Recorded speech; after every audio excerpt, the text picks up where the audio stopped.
السلام علیکم ورحمۃ اللہ وبرکاتہ۔ ان الحمد للہ نحمده ونستعینه ونستغفر ونعوذ باللہ من شرور انفسنا ومن سیئات اعمالنا من يهد الله فلا مضل له ومن يضلله فلا هادي له وأشهد أن لا إله إلا الله وحده لا شريك له وأشهد أن محمدا عبده ورسوله أما بعد أعوذ بالله من الشيطان الرجيم بسم الله الرحمن الرحيم يا أيها الذين آمنوا اتقوا الله حق تقاته ولا تموتن إلا وأنتم مسلمون يا أيها الناس اتقوا ربكم الذي خلقكم من نفس واحدة وخلق منها زوجها وبث منهما رجالا كثيرا ونساء واتقوا الله الذي تساءلون به والأرحام إن الله كان عليكم رقيبا يا أيها الذين آمنوا اتقوا الله وقولوا قولا سديدا يصلح لكم أعمالكم ويغفر لكم ذنوبكم ومن يطع الله ورسوله فقد فاز فوزا عظيما فإن خير الحديث كتاب الله وخير الهدى هدي محمد صلى الله عليه وسلم وشر الأمور محدثاتها وكل محدثة بدعة وكل بدعة ضلالة وكل ضلالة في النار وقال تعالى بسم الله الرحمن الرحيم إنا أنزلناه في ليلة القدر وما أدراك ما ليلة القدر ليلة القدر خير من 1000 شهر وعن عبد الله بن عمر رضي الله تعالى عنهما قال فرض رسول الله صلى الله عليه وسلم زكاة الفطر من تمر أو صاع من الشعير۔ خطبہ مسنونہ کے بعد ہر قسم کی تعریف و توصیف، کبریائی و بڑائی، حمد و ثنا، عزت اور بزرگی سب اسی اللہ وحدہ لا شریک کے لیے لائق و سزاوار ہے، جو رب العالمین پہلے سے ہے اور ہمیشہ رہے گا۔ یہ وہی ذات ہے جو تنے تنہا اس ساری کائنات کو بنانے اور پیدا کرنے والی ہے، جس کے طاقت اور قدرت کا اندازہ انسان نہیں لگا سکتا۔ اسی کے ہاتھ میں ہماری زندگی ہے اور موت ہے، اسی کے ہاتھ میں بیماری ہے اور شفا ہے، وہی رزق دیتا ہے، اولاد دیتا ہے، اور وہ جو چاہے کر سکتا ہے۔ سب تعریفیں اسی کے لیے ہے۔ بعدہ درود و سلام ہو تمام انبیاء کرام پر، بالخصوص میرے اور آپ کے آخری و پیارے نبی جناب محمد رسول اللہ صلی اللہ علیہ وسلم پر۔ اللہم صلی وسلم علی نبینا محمد۔ محترم حاضرین، بزرگوں، نوجوانوں، پیارے بچوں، آج کے اس جمعہ کے خطبے میں انشاءاللہ جس ٹاپک پر آپ کے سامنے جمعہ کا خطبہ ہوگا وہ ہے رمضان کے مہینے کے آخری عشرے کی عبادتیں، اعتکاف کے احکام و مسائل، صدقۃ الفطر کے احکام و مسائل، عیدگاہ کو آنے جانے کے آداب، انشاءاللہ آپ کے سامنے ایک ایک کر کے وضاحت کرنے کی کوشش کروں گا۔ اللہ سے دعا ہے اللہ مجھے قرآن و حدیث اور صحابہ کے واقعات کی روشنی میں بیان کرنے کی توفیق عطا فرما۔ اللہ جو بھی عمل کی باتیں، اللہ ہم سب کو عمل کی توفیق عطا فرما، آمین۔ میرے محترم بھائیوں، رمضان کا مہینہ شروع بھی ہوا، آدھا ختم بھی ہوا، اور ابھی پورا مہینہ ختم ہونے والا ہے۔ دل کو بڑا دکھ ہے کہ رمضان میں مسجدیں بھر جاتی تھیں، لوگ 5 وقت کی نمازیں پڑھتے تھے، تراویح پڑھتے تھے، روزہ رکھتے تھے اور ساری عبادتیں انجام دیتے تھے، اور جیسے ہی رمضان ختم ہو جائے گا مسجدیں خالی ہو جائیں گی، نمازی اور مصلی لوگوں میں کمی آ جائے گی۔ ایسا نہیں ہونا چاہیے۔ اللہ سے دعا کریں کہ اللہ، جیسا ہم رمضان میں عبادتیں کر رہے ہیں، 5 وقت نمازوں کی پابندی کر رہے ہیں، اللہ اس کے بعد کی زندگی میں بھی اللہ ہمیں نمازوں کی پابندی کی توفیق عطا فرما، آمین۔ محترم حاضرین، جیسا کہ میں نے پہلے ہی ٹاپک بتا دیا ہے کہ رمضان کے آخری 10 دنوں کی عبادتیں، اللہ کے فضل و کرم سے اللہ نے ہم کو رمضان کا مہینہ نصیب کیا ہے تو ہمیں بڑے خوش نصیب آدمی ہیں۔ اللہ نے ہماری زندگی میں ایک اور مرتبہ رمضان کا مہینہ عطا کیا۔ رمضان کا مہینہ یہ وہ مہینہ ہے، یہ مہینہ کسی مسلمان کو نصیب ہو گیا، اس میں اس نے محنت کیا، عبادت کیا تو اپنے سارے گناہوں کی معافی اللہ سے کروا سکتا ہے۔ لیکن رمضان کا مہینہ آنے کے بعد بھی اگر مسلمان اس کا صحیح استعمال نہیں کیا، اس میں عبادتیں نہیں کیا، وہ بڑا بد نصیب مسلمان ہے۔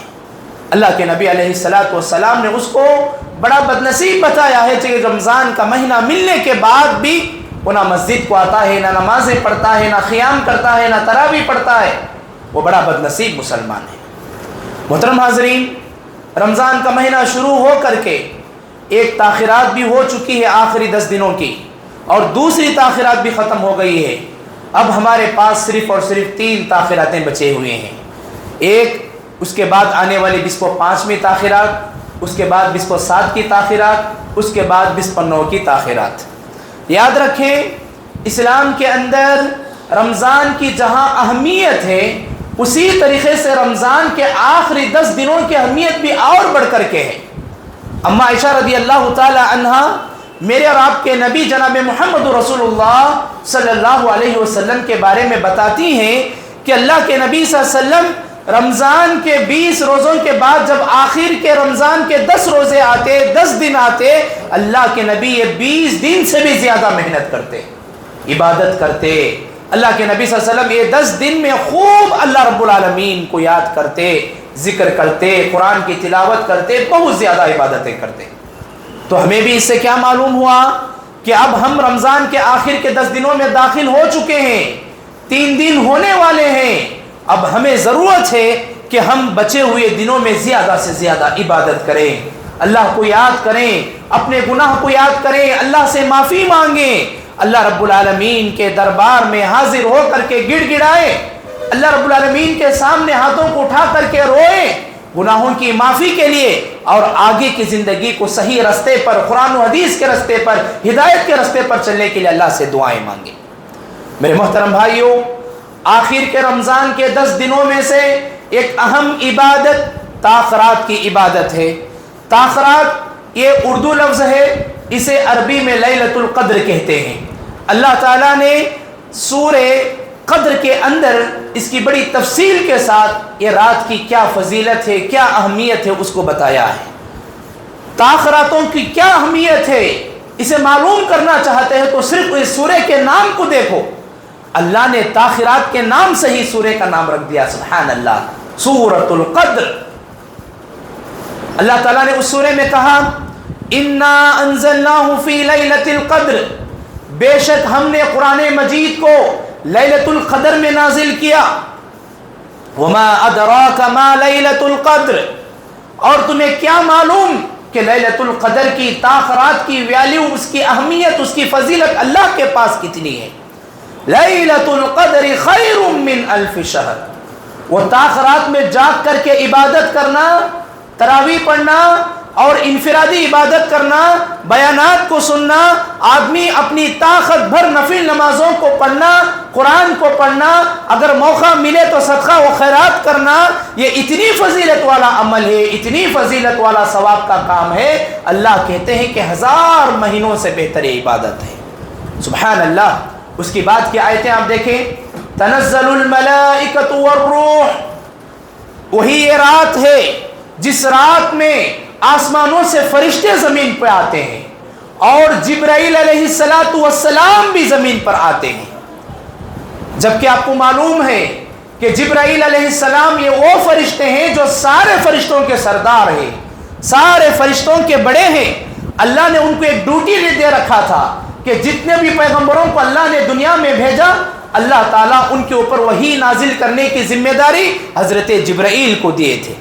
لیکن جبرائیل علیہ السلام جب تک انبیاء، پیغمبر، نبی، رسول دنیا میں آتے تھے، ان پر وحی نازل کرتے تھے اور سب سے آخری پیغمبر میرے اور آپ کے پیارے نبی جناب محمد رسول اللہ صلی اللہ علیہ وسلم ہیں۔ اللہ کے نبی صلی اللہ علیہ وسلم کے انتقال کے بعد، اس کے بعد سے کوئی نبی نہ قیامت تک آنے والے ہیں نہ آئیں گے۔ جبرائیل علیہ السلام بھی وحی کا لے کر کے آنا ان کا بند ہو گیا ہے، لیکن ایک وقت وہ سال میں آتے ہیں۔ وہ کب؟